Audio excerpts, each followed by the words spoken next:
तुका इयत्ता दुसरी तर माझा विषय आहे क्रांतीज्योती सावित्रीबाई फुले. होय मी सावित्री ज्योतिबा फुले बोलते. होय मी सावित्री ज्योतिबा फुले बोलते. ओळखलं मला चकित झालात ना?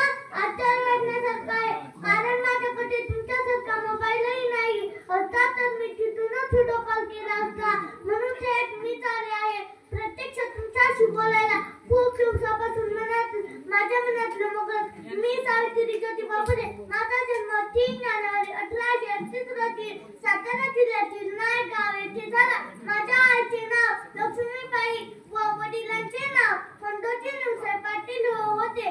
मी अगदी 9 वर्षाचा असताना माझा विवाह ज्योतिराव फुले यांच्याशी झाला. लग्नापूर्वी मी अशिक्षित होते. त्यांनी मला लिहायला वाचायला शिकवले. 1 जानेवारी 1848 रोजी मी व ज्योतिरावांनी पुण्यातील भिडेवाड्यात मुलींची पहिली शाळा काढली. त्या काळात मुलींना शिकवण्याचा विचार कोणीच केला नव्हता.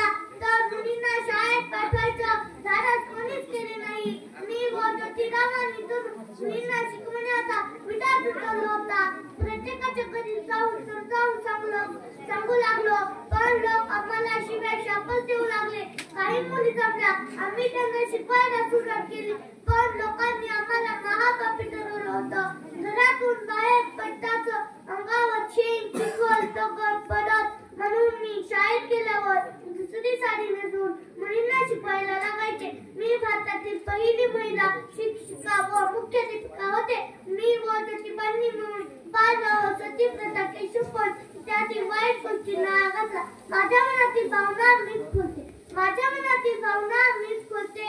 मी सावित्रीबाई फुले बोलते.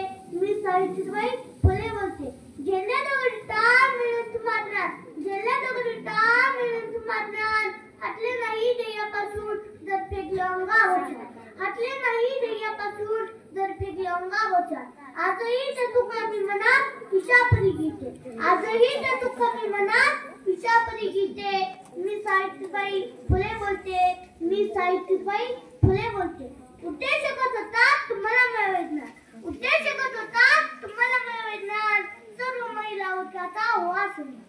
सर्व महिला वर्गाचा वास होणार. एका स्त्रीचे दुःख स्त्रीलाच कळते. एका स्त्रीचे दुःख स्त्रीलाच कळते. मी सावित्रीबाई फुले बोलते. मी सावित्रीबाई फुले बोलते. पण आता स्त्रीची सरीच पैदा झाली. पण आता स्त्रीची सरीच पैदा झाली. गर्भातच तिने तिचीच हत्या झाली. गर्भातच तिने तिचीच हत्या झाली.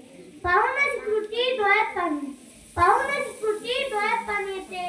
मी सावित्रीबाई फुले बोलते. मी सावित्रीबाई